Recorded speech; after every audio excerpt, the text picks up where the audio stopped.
Amén, gloria a Dios. Entonces, una vez más, hermanos, Dios los bendiga a cada uno de ustedes en el nombre de Jesús.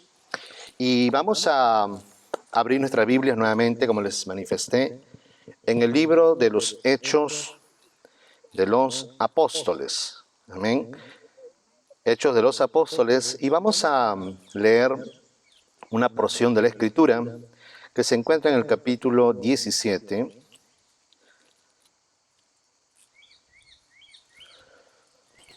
Capítulo 17 del libro de los Hechos de los Apóstoles. Gloria a Dios. Y vamos a leer, hermanos, desde el verso 1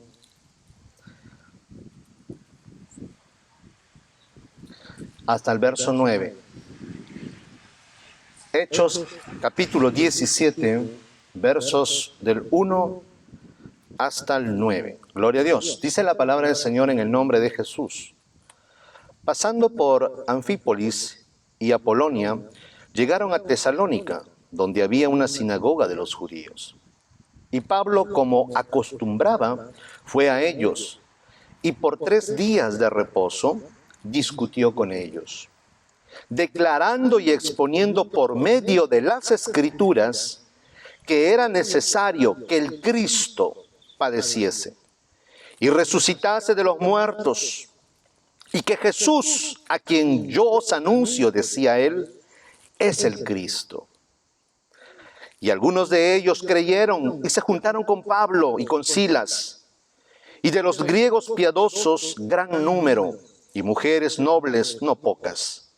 Entonces los judíos que no creían, teniendo celos, tomaron consigo a algunos ociosos, hombres malos, y juntando una turba, alborotaron la ciudad y asaltando la casa de Jasón, procuraban sacarlos al pueblo. Pero no hallándolos, trajeron a Jasón y algunos hermanos ante las autoridades de la ciudad, gritando: estos que trastornan el mundo entero, también han venido acá, a los cuales Jasón ha recibido, y todos estos contravienen los decretos de César, diciendo que hay otro rey, Jesús. Y alborotaron al pueblo y a las autoridades de la ciudad, oyendo estas cosas. Pero obtenida fianza de Jasón y de los demás, lo soltaron. Gloria a Dios. Que el Señor añada bendición, hermanos, a su palabra. Después de haber leído, hermanos, esta porción de la Escritura que habíamos leído el domingo pasado. ¿Cuántos estuvieron el domingo pasado?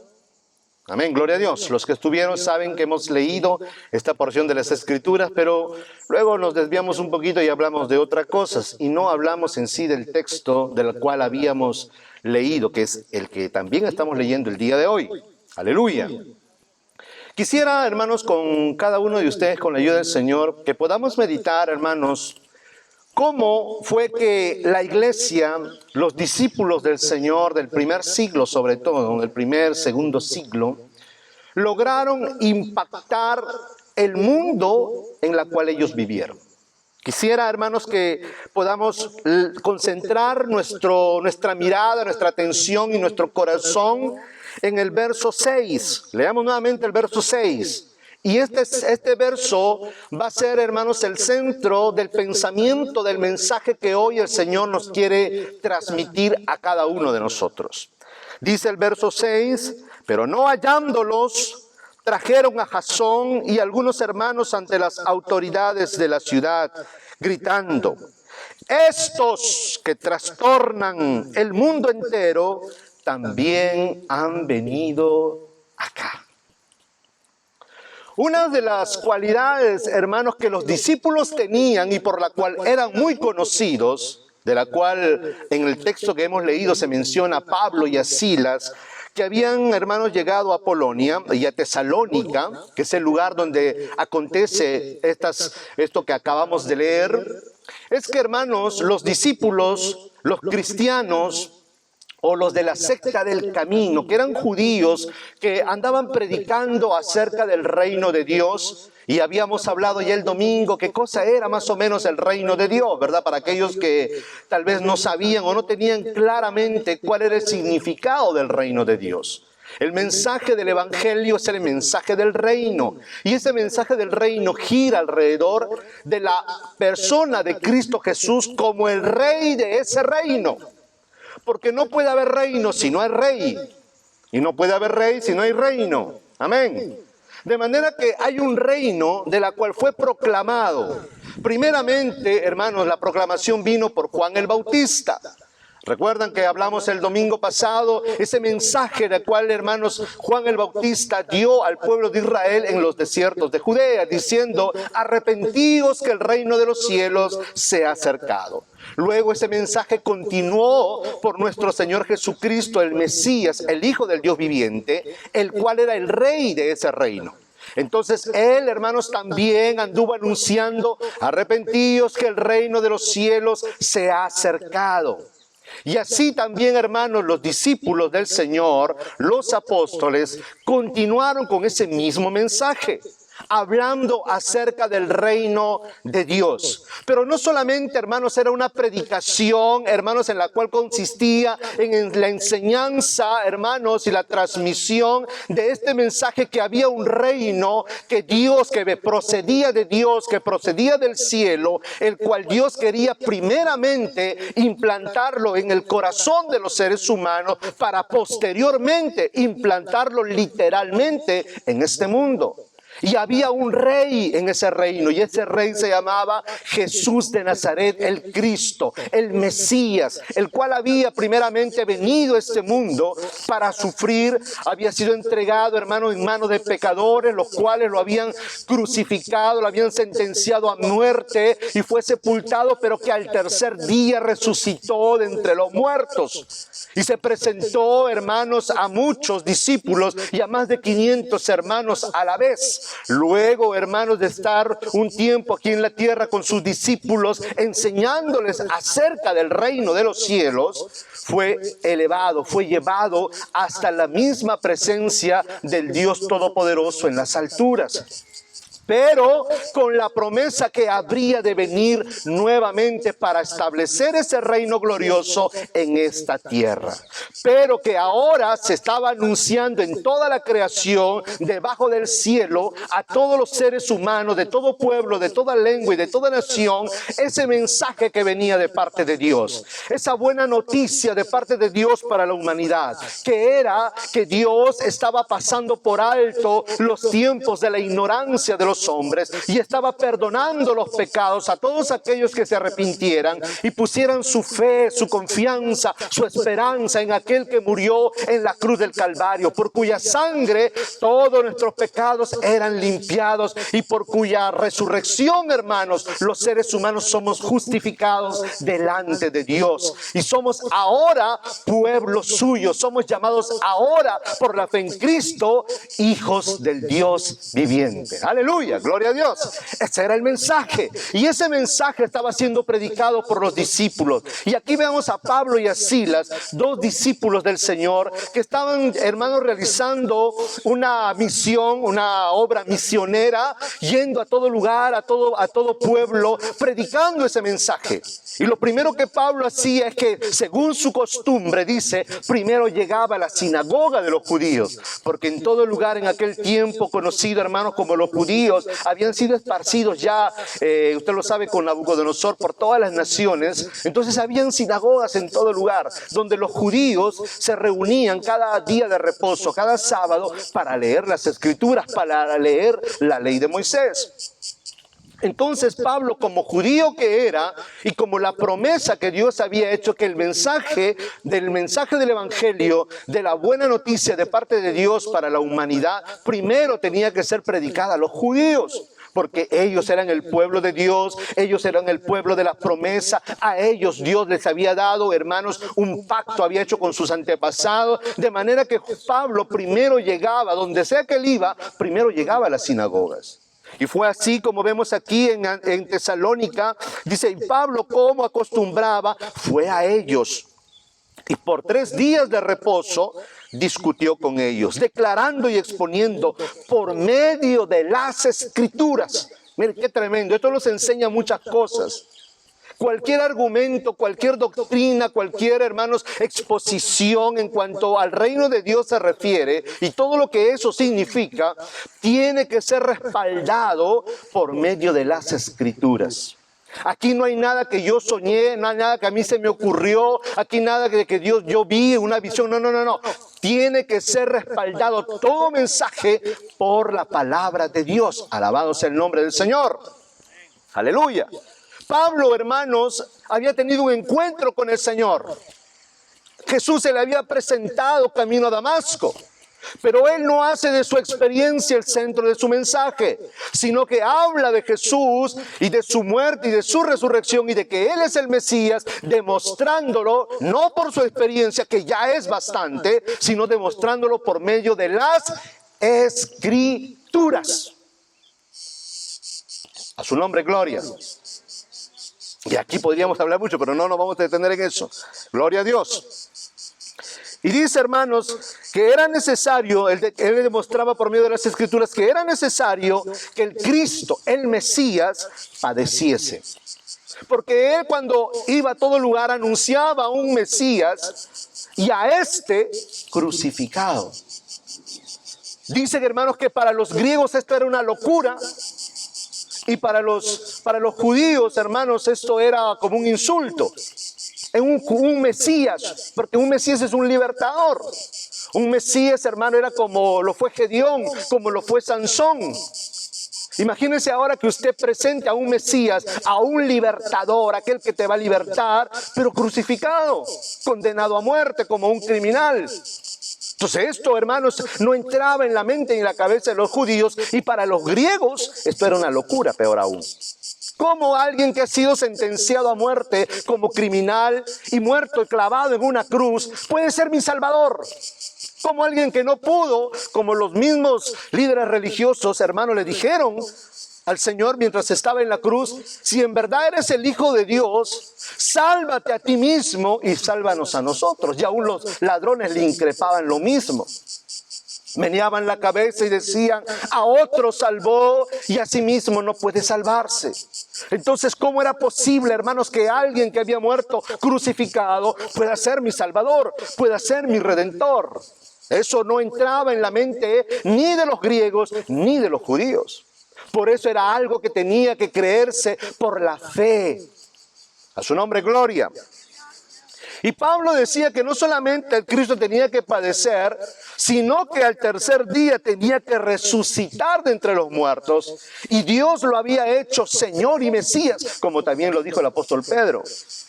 Y lo ha coronado y lo ha elevado sobre toda la creación y lo ha sentado a su diestra.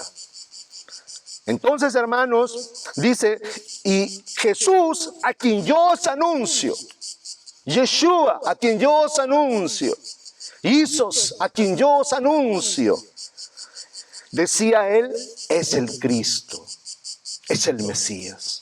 Entonces él les hablaba primero demostrando por medio de las Escrituras que era necesario que el Mesías tuviera primero que padecer, tuviera que sufrir y tuviera que morir, pero que las Escrituras también decían que al tercer día habría de resucitar de entre los muertos y entrar en su gloria.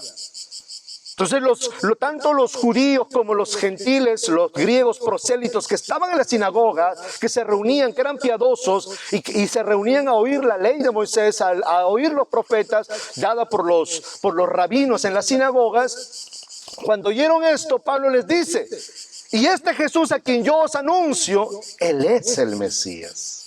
Él es el que ha cumplido lo que yo les estoy anunciando. Jesús ha cumplido lo que está escrito, tanto, hermanos, en Moisés, tanto en los salmos, tanto en los profetas. Y dice que muchos de los griegos piadosos, un gran número, y también judíos, creyeron, y mujeres nobles, no pocas. Entonces, pero había gente que no creía ese mensaje, gente aún que pertenecía al pueblo de Dios, que eran los judíos, que no creían que Jesús era el Mesías. Y dice, hermanos, tenían celos, ¿por qué? Porque había mucha gente que estaba dejando a los judíos y se estaban yendo con los apóstoles. Porque a ellos lo único que les importaba, hermano querido, era tener una multitud de gente. Lo único que les interesaba era tal vez el dinero que ellos dejaban, como sucede en el día de hoy, ¿verdad? Es lo mismo, miren, los tiempos no han los tiempos han pasado, pero las actitudes no han cambiado. Las motivaciones muchas veces son las mismas. Hay gente que lo único que le interesa es que haya número y no les importa.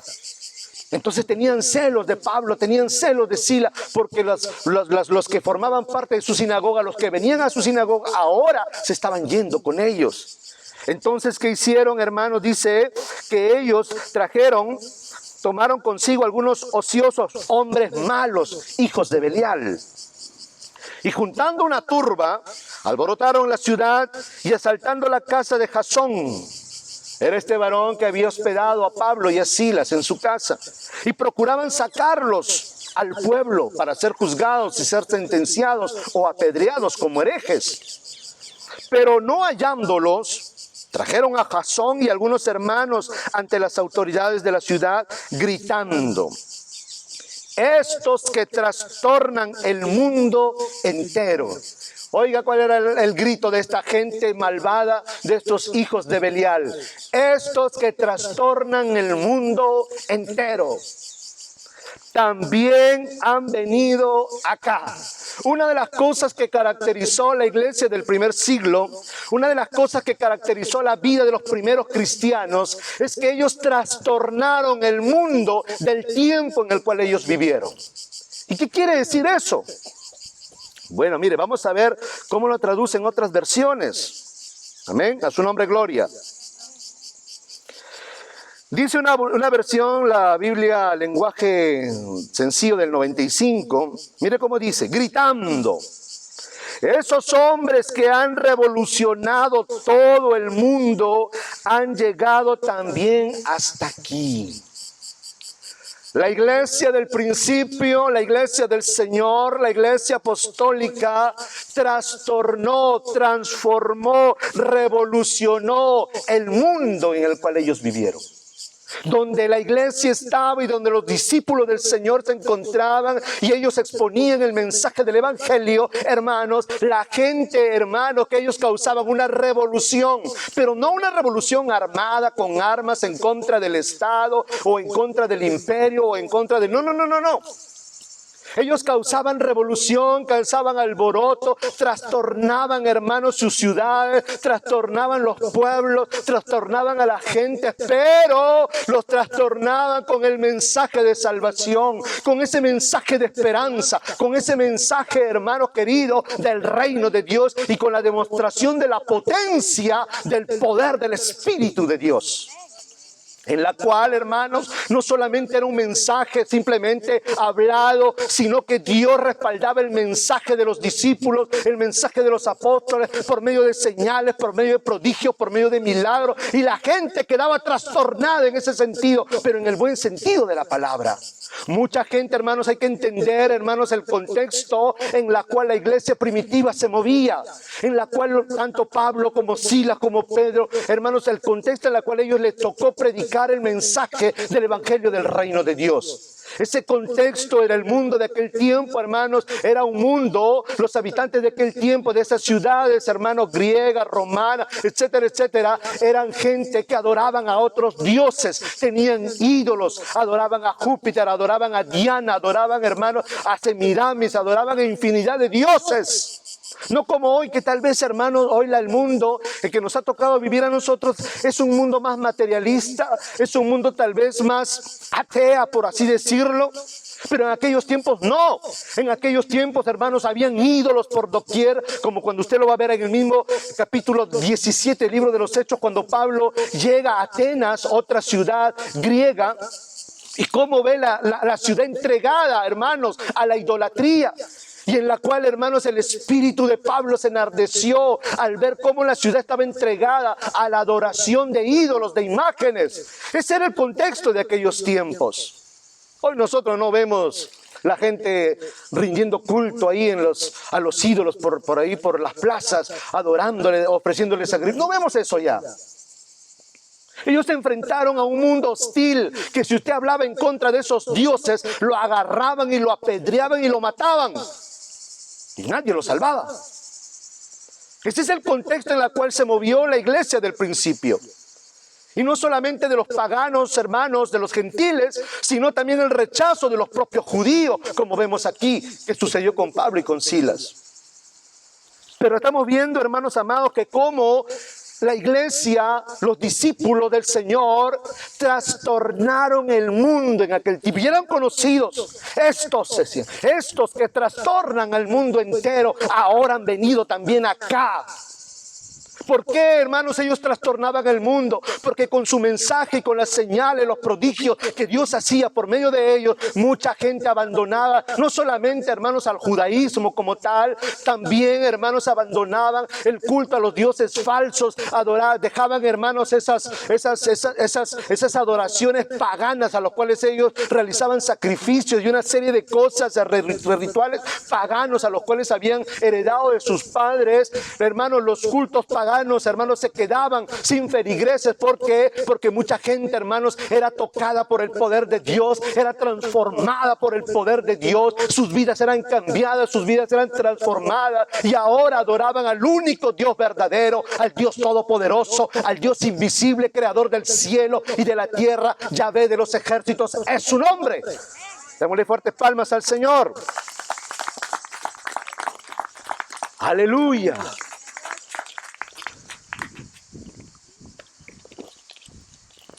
Gloria a Dios.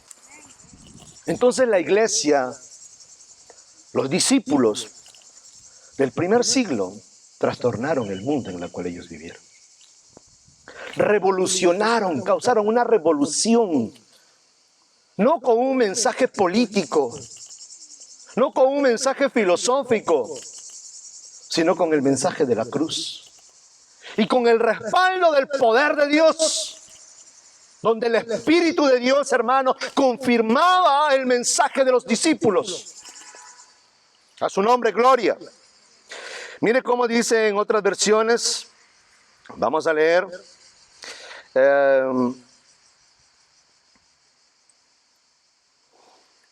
La versión, hay una versión que me gustó mucho.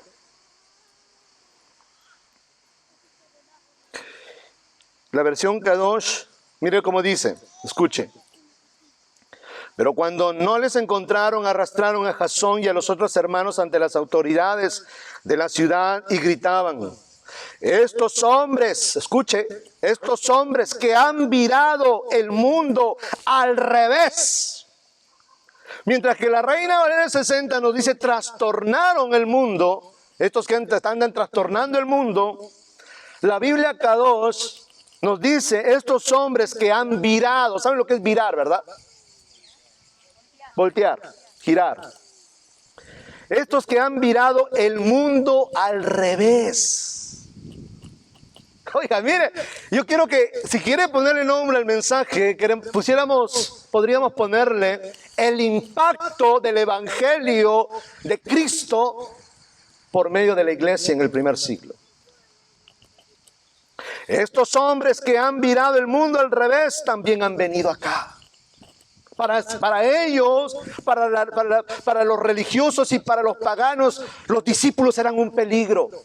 Porque ¿saben lo que habían hecho los discípulos con su mensaje en todas partes? Habían puesto el mundo de cabeza. Oiga eso. No solamente con su mensaje, sino con su vida misma. Y aquí vamos a entender cómo es que esta gente, cómo es que estos varones y mujeres del primer siglo, del segundo siglo, pusieron al mundo de cabeza. ¿Cuál fue el secreto, la cual hoy nosotros no tenemos? Porque yo le hago la pregunta, ¿será que la iglesia de hoy pone el mundo de cabeza? ¿Será que usted y yo, hermanos amados, estamos poniendo el mundo de cabeza? A veces ni nuestra propia casa la ponemos de cabeza. La ponemos de cabeza, pero para lo malo. ¿Será que estamos teniendo ese impacto real, hermanos, de que el evangelio tuvo al inicio con la iglesia del primer siglo? ¿Será que estamos trastornando el mundo, el lugar donde nos ha tocado vivir? Ese fue lo que hicieron la iglesia del principio. Pero ¿cómo lo hicieron? Vayamos ahora, vaya rápidamente al capítulo 19 del libro de los Hechos, capítulo 19 del libro de los Hechos, y cuando lo encuentra me dice amén, por favor.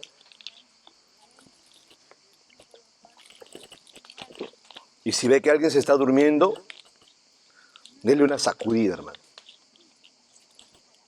Dile, porque si te vienes a dormir acá, pues ya entendemos que por qué no trastornamos el mundo en que vivimos. Y no solamente aquí. Esa es alguna característica nuestra, hermanos, en lo local de la iglesia. La gente va a roncar. Y obvio, hermano, si te vas a roncar, ¿qué vas a trastornar el mundo? Mire lo que sucedió y cuál fue el secreto de la iglesia del primer siglo. ¿Cuántos estuvieron el martes en la célula? Levante su mano. Una. ¿Cuál fue el mensaje?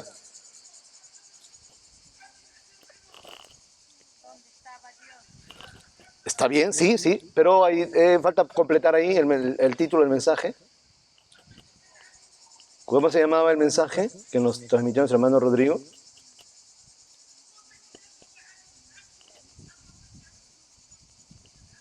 Hermano, por lo menos el título del mensaje, apréndase.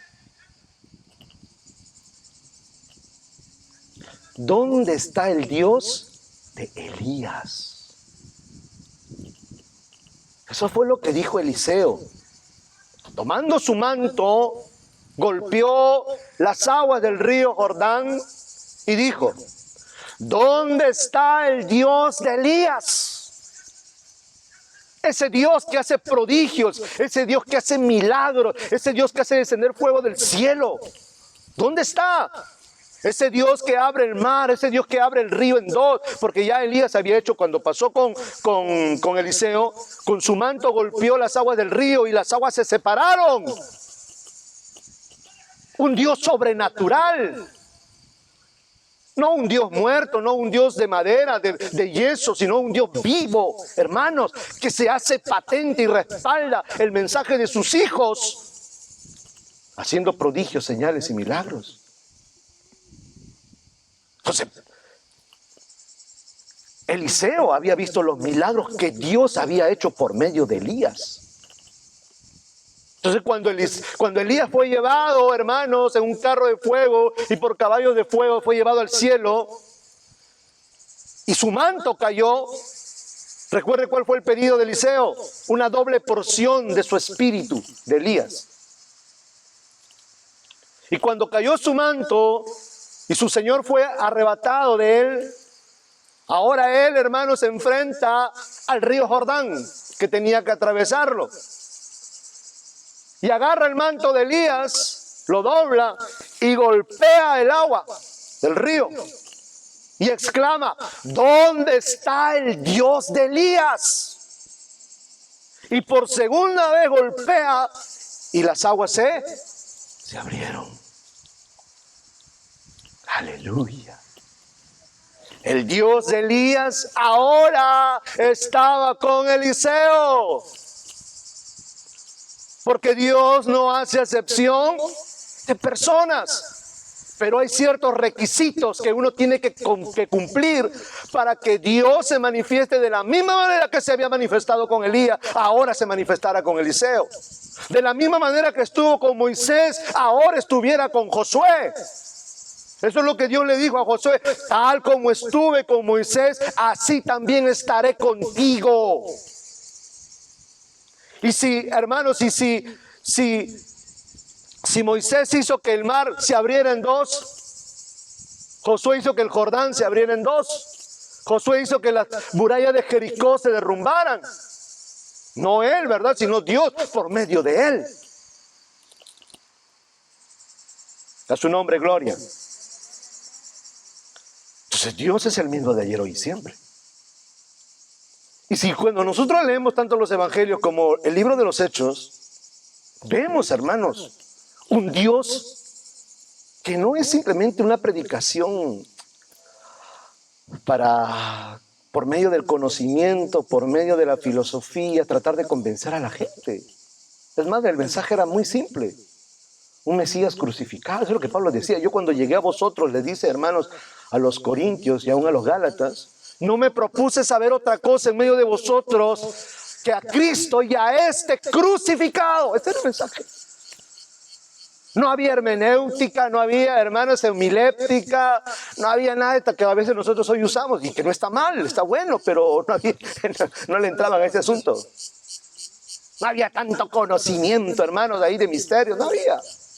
El mensaje era sencillo, era simple, pero era un mensaje que cambiaba, que transformaba, que impactaba, que trastornaba. Hermanos, era un mensaje que ponía al mundo de cabeza.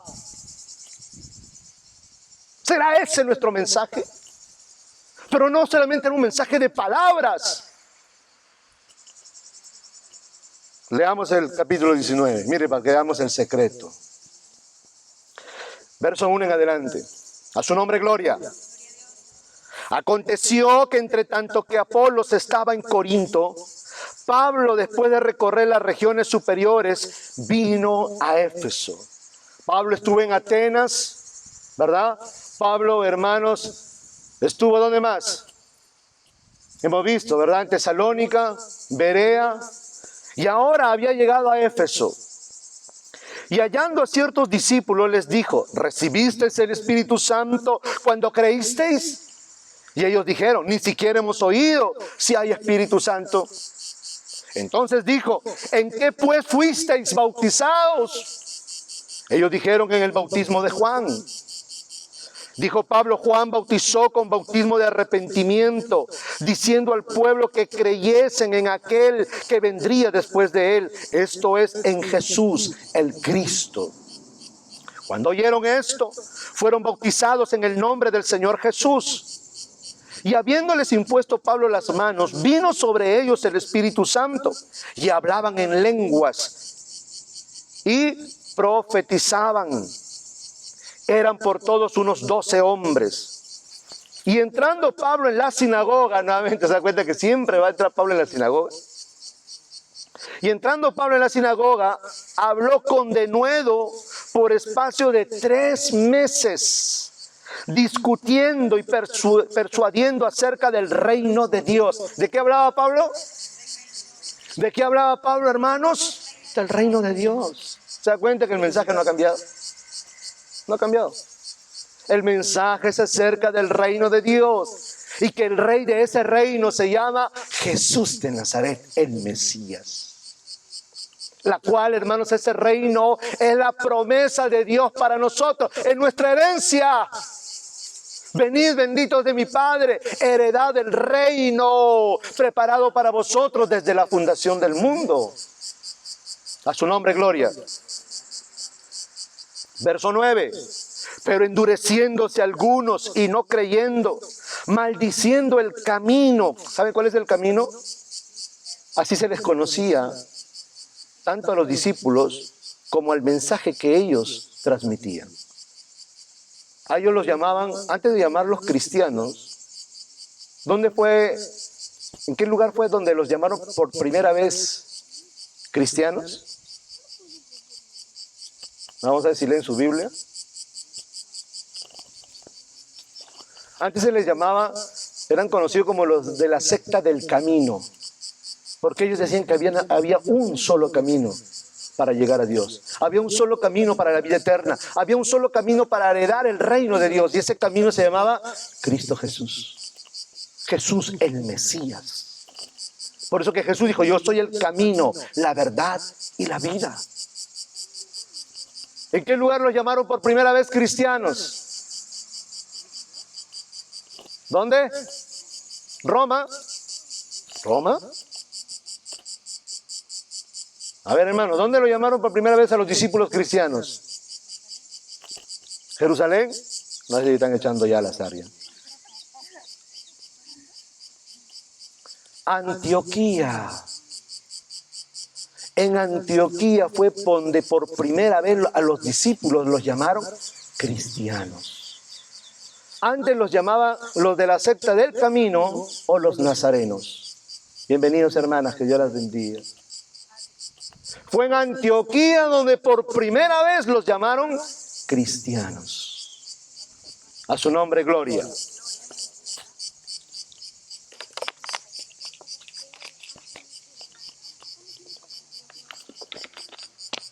Acomódense rápidamente, por favor.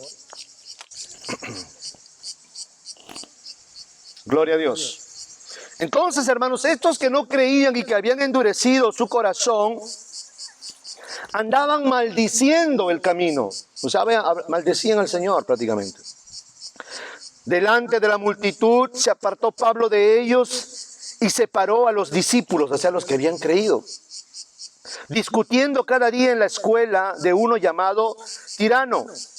Así continuó por espacio de 2 años, de manera que todos los que habitaban en Asia, escuche, todos los que habitaban en Asia, judíos y griegos, oyeron la palabra del Señor Jesús.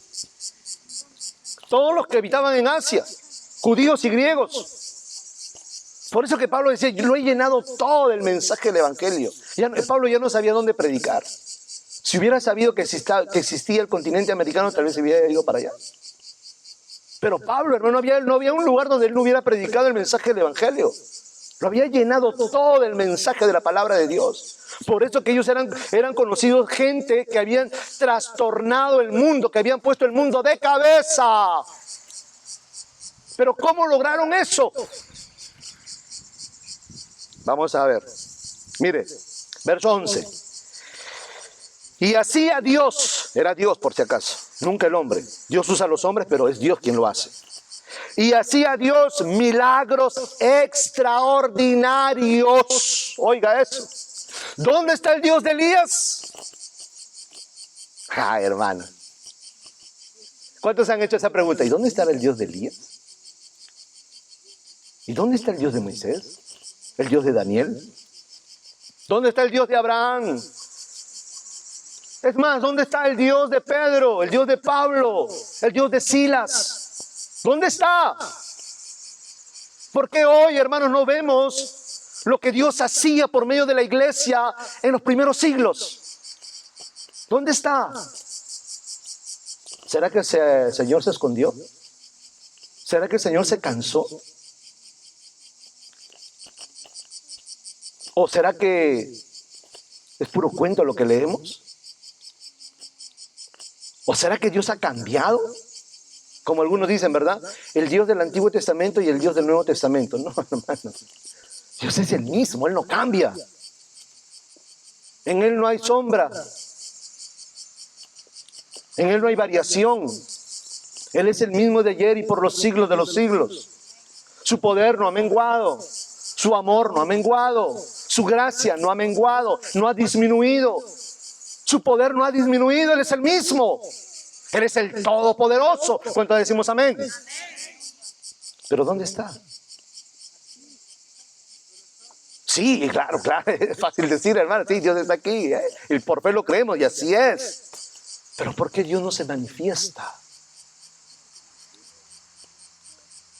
¿Cuántos han visto en este tiempo milagros extraordinarios? No milagritos ahí como que, mira, se le alargó la pierna un poquito más, dice que tenía una pierna más grande y una más corta, y le alargaron, le jalaron, le igualaron.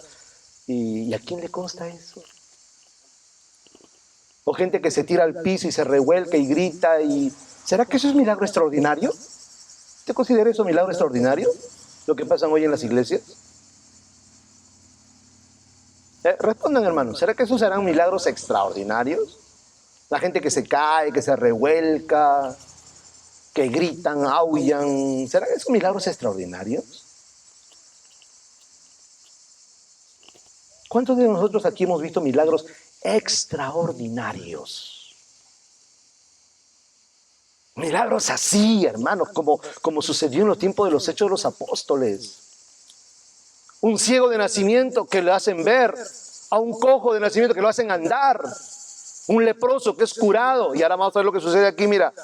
Y hacía Dios milagros extraordinarios por mano de Pablo. De tal manera, escuche, de tal manera que aún se llevaban a los enfermos los paños o delantales de sus cuerpos, y las enfermedades se iban de ellos y los espíritus malos salían. Tal era así, hermanos, que llevaban la ropa, la gente llevaba la ropa de sus enfermos, que no podían sacarlo de casa. Lo llevaban ahí a los apóstoles, que los que oraran por ahí, por su ropa nada más, por su ropa. Y los enfermos eran sanados, y los que tenían demonios, los demonios salían huyendo de sus cuerpos. ¿Será que pasa eso ahora? ¿Será que vemos eso ahora, hermanos? Había ahí en Santo Domingo, me parece, no, Costa Rica, escuché yo en Perú, un pseudo profeta llamado Ronnie Chávez, que dice que es apóstol y profeta. Vino a Perú a una conferencia, yo la fui a ver, porque antes estaba metido ahí en ese ministerio quíntuple que le llaman de profetas, apóstoles y todo ese asunto. Y este hombre, ¿sabe lo que enseñaba? Decía que su sudor sanaba a los enfermos y salvaba a la gente inconversa. Y él decía, tráigame un pañuelo, le decía. Y se secaba, llévelo esto, le decía a la hermana, ¿usted tiene un esposo que no es creyente, que es inconverso, o una esposa que es inconverso? Tráigame un pañuelo, me seco el sudor, y usted lo pone debajo de la almohada de su marido, su mujer que es inconversa, y va a ver cómo ese marido al día siguiente sale converso, o esa mujer sale conversa. Hermano, eso no es lo que pasaba acá. Eso no es eso. Eso más parece brujería. La gente no se salva por un pañuelo, la gente se salva por oír el mensaje del Evangelio. Los milagros, los prodigios solamente era para que la gente comprendiera de que verdaderamente esos hombres que estaban predicando eran siervos de Dios, que Dios estaba con ellos y que el mensaje que ellos predicaban era verdad, no era, hermanos, un invento, no era una charlatanería, no era una filosofía más de los griegos, no, era veraz. Ese mensaje provenía de parte de Dios, porque Dios resucitaba a los muertos, Dios sanaba a los enfermos, Dios sanaba a los leprosos, Dios sanaba a los ciegos, Dios liberaba a los endemoniados. Al nombre de Cristo, gloria. Verso 13, pero algunos de los judíos exorcistas ambulantes intentaron invocar el nombre del Señor Jesús sobre los que tenían espíritus malos, diciendo, os conjuro por Jesús, el que predica Pablo. Mire, habían judíos exorcistas, judíos, no eran cristianos, eran judíos nada más, que habían visto lo que Pablo hacía, lo que los discípulos hacían, cómo liberaban a los endemoniados. Y estos también querían hacer lo mismo, pero que eran judíos exorcistas. Y miren lo que ellos decían. Os conjuro por Jesús, el que predica Pablo. Así le decían a los endemoniados. Dice, había 7 hijos de un tal Esceva, judío, jefe de los sacerdotes, que hacían esto. 7 varones. Pero respondiendo el espíritu malo de un endemoniado, uno nada más, un endemoniado, respondiendo el espíritu malo, o sea, el demonio que estaba en ese hombre, dijo, a Jesús conozco, le dijo, y sé quién es Pablo, pero vosotros, ¿quién sois? Y el hombre en quien estaba el espíritu malo, saltando sobre ellos y dominándolos, pudo más que ellos, de tal manera que huyeron de aquella casa desnudos y heridos.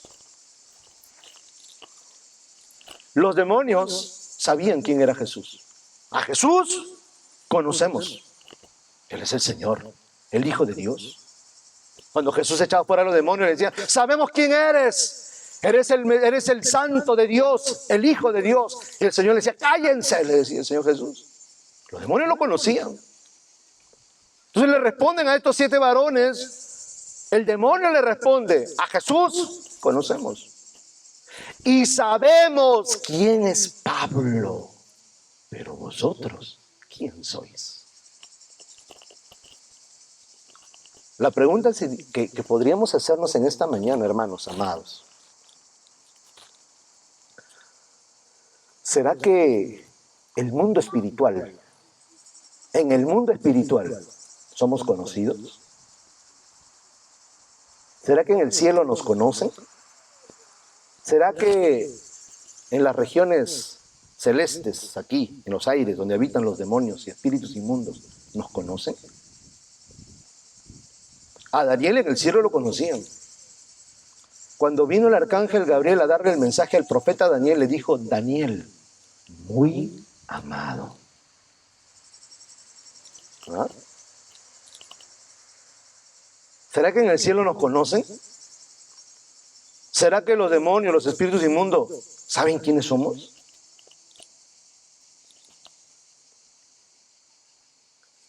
¿Y cómo se logra esto? ¿Cuál fue el secreto que ellos tenían por medio de la cual trastornaron el mundo en el cual vivieron? Mire, y esto fue notorio a todos los que habitaban en Éfeso. Esto fue notorio, porque el poder de Dios se imponía, hermanos, aún sobre las artes mágicas, por así decirlo. Así como sucedió cuando Moisés fue enviado a Egipto. ¿Se acuerdan? Y fue Moisés con Aarón delante de Faraón y le dijo: deja ir a mi pueblo. Y Moisés dijo: ¿y quién es ese Dios? ¿Quién es ese Yahvé para que yo le tema y deje ir al pueblo de Israel? Entonces, ¿qué hizo Aarón? Tomó su vara que le dio Moisés y la arrojó. ¿Y qué pasó con la vara? Hermanos, ¿qué pasó con la vara? ¿En qué se convirtió? Un palo, un leño, se convirtió en una serpiente. Entonces Faraón miró y dijo: eso también lo hago yo. Dijo, llamó a sus encantadores, a sus adivinos, a sus brujos. Le dijo: miren lo que ha hecho Aarón. Ustedes hagan lo mismo. Y dice que ellos, por medio de sus artes mágicas, agarraron sus varas y las arrojaron. Y sus varas también se transformaron en serpientes. Ahí está. ¿Cuál es la novedad? ¿Cuál es la diferencia? Si el diablo también hace lo mismo. Pero sucedió algo. El poder de Dios se impuso sobre el poder del enemigo. ¿Y qué hizo la serpiente, hermanos, que era la vara que Aarón había arrojado y se había convertido en serpiente? ¿Qué hizo? Se almorzó a las otras dos serpientes. Y esto fue notorio en la corte de Faraón. Y ellos se dieron cuenta que el Dios de los hebreos era mucho más grande y más poderoso que los dioses de Egipto. Hermanos, démosle fuertes palmas al Señor, por lo menos. A su nombre, gloria. Porque más poderoso es el que está con nosotros que el que está en el mundo. Entonces eso se hizo notorio. Estos 7 exorcistas judíos seguramente eliminaban a alguno que otro chamuquito por ahí, ¿verdad? Eran famosos tal vez exorcistas. Pero cuando se enfrentaron a uno, hermano, tal vez más poderoso, un demonio más poderoso, y le dijeron: te conjuro en el nombre de Jesús que predica Pablo, vete fuera. Entonces, ¿qué sucedió? ¿Qué respondió? ¿Qué respondió el demonio? El espíritu malo, ¿qué respondió? A Jesús conozco y sabemos quién es Pablo, pero vosotros, ¿quién sois? A ver si alguien lleva la mamá. Gloria a Dios. Entonces, esto dice, hermanos, fue notorio a todos los que habitaban en Éfeso. La noticia se divulgó. La noticia se divulgó.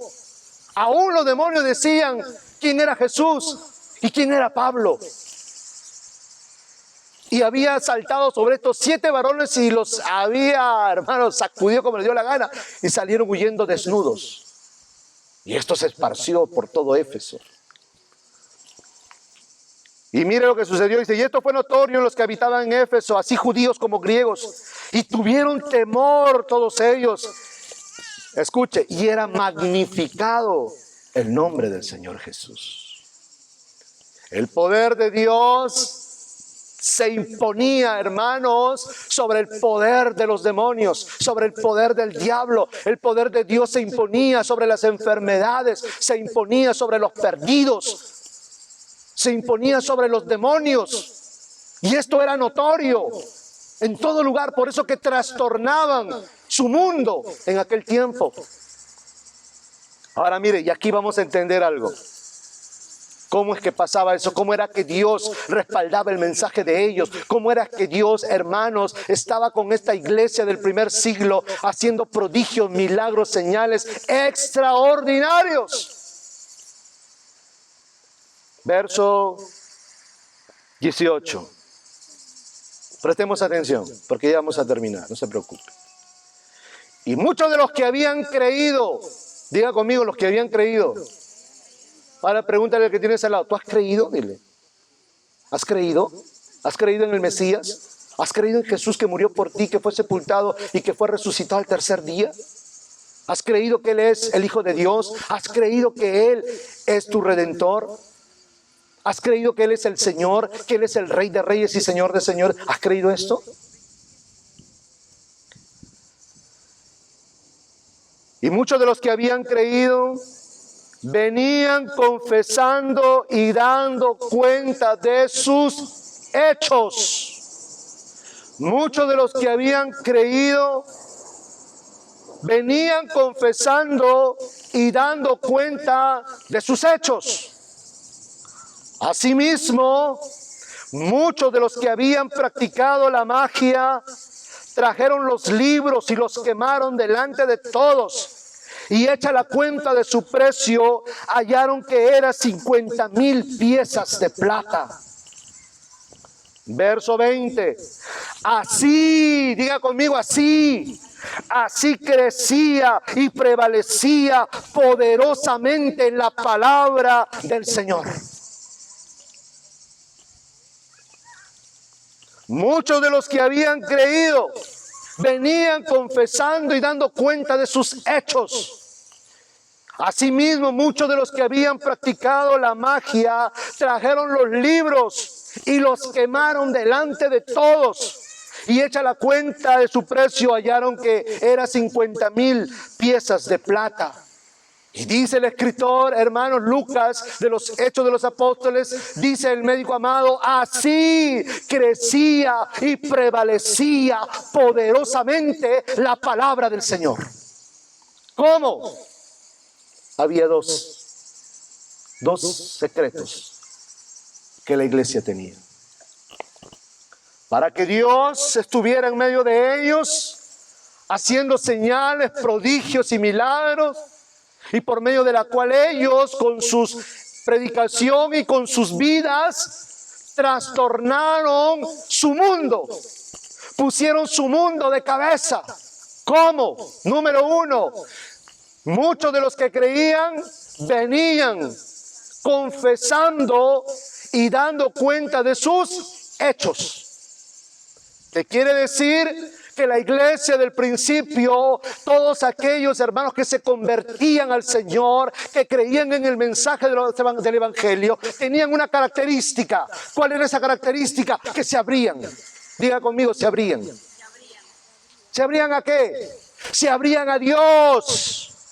Cuando tú confiesas tus pecados, cuando tú das cuenta de tus hechos, es porque te estás abriendo.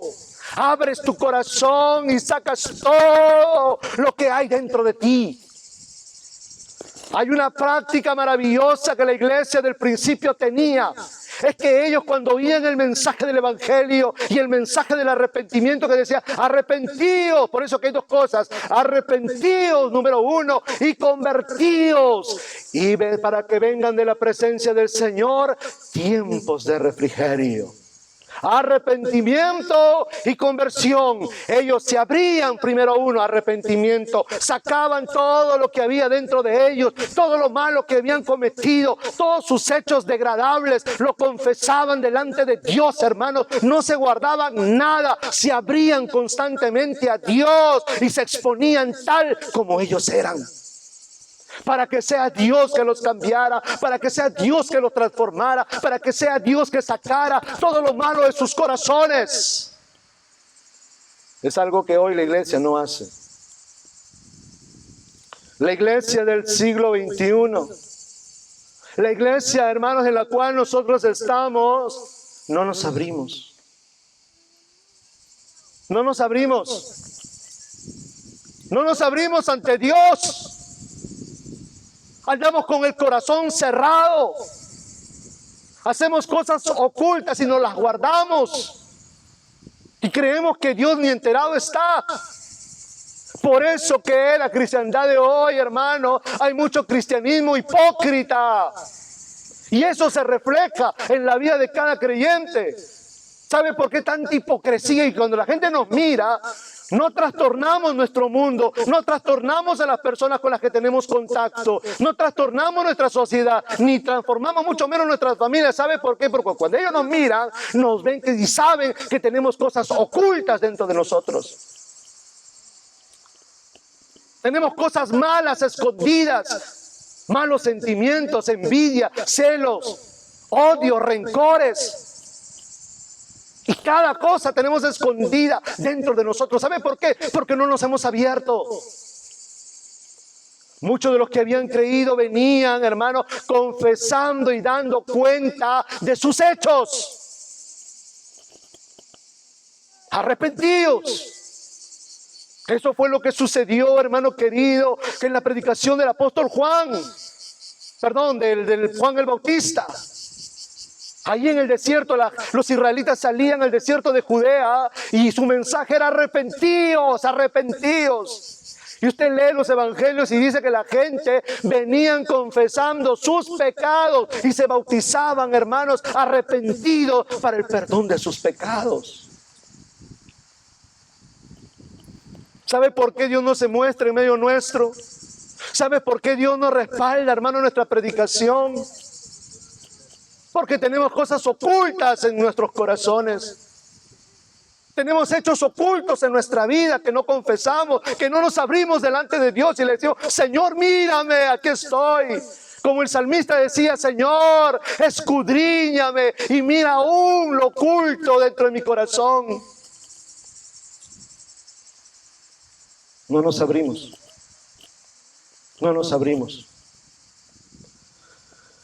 La iglesia del principio aprendió a abrirse. Venían confesando y dando cuenta de sus hechos. Hoy no damos cuenta a nadie. No confesamos nada. Somos pecadores asolapados, a escondidas. Y claro, acá nos vemos bonitos todos. Pero ¿qué tienes escondido en tu corazón? Y no que me lo digas a mí, que le estás ocultando al Señor. ¿Se acuerdan lo que David dijo? Mientras callé, mis huesos se consumieron. Entonces dije: declararé al Señor mi pecado. Se abrió. Diga conmigo: se abrió. David se abrió. Diga conmigo: David se abrió. Al igual que la iglesia del principio, se abrió. Confesaré al Señor mi pecado y tú perdonaste mi iniquidad.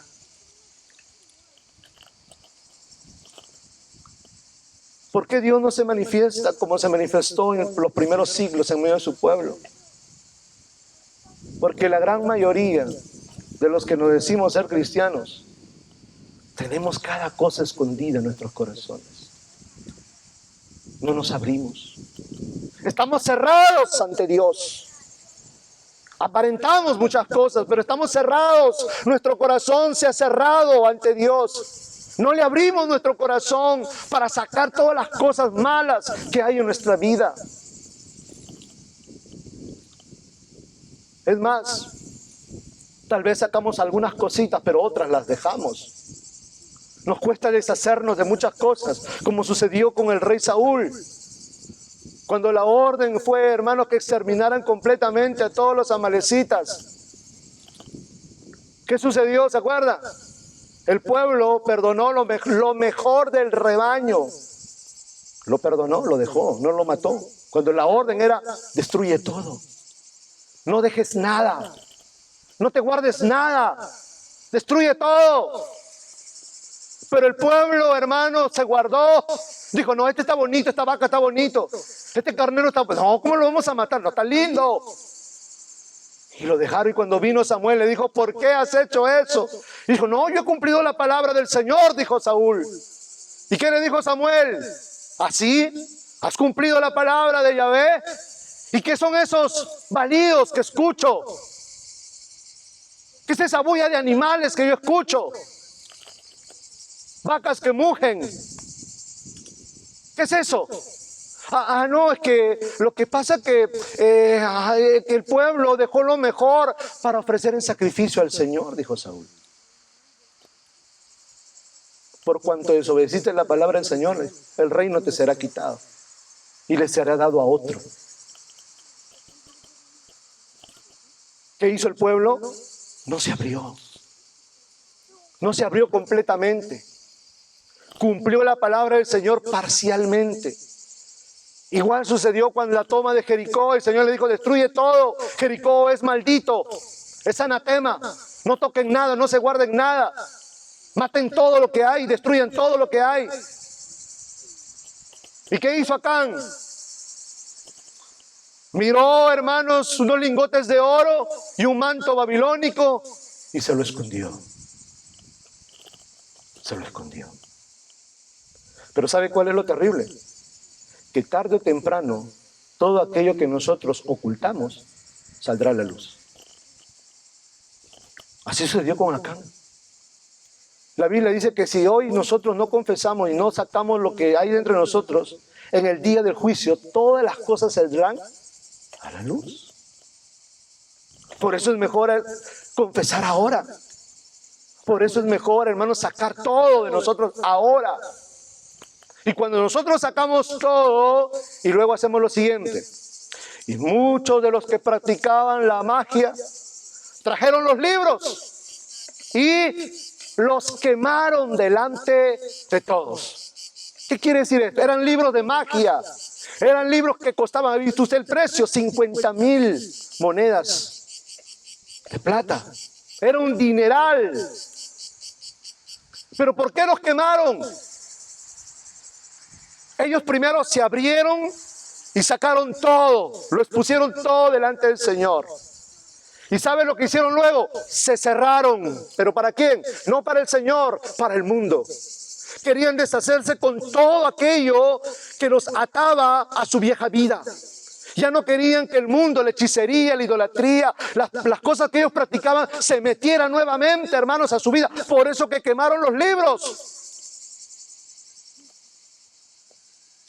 Y dice, y así crecía y prevalecía poderosamente la palabra del Señor.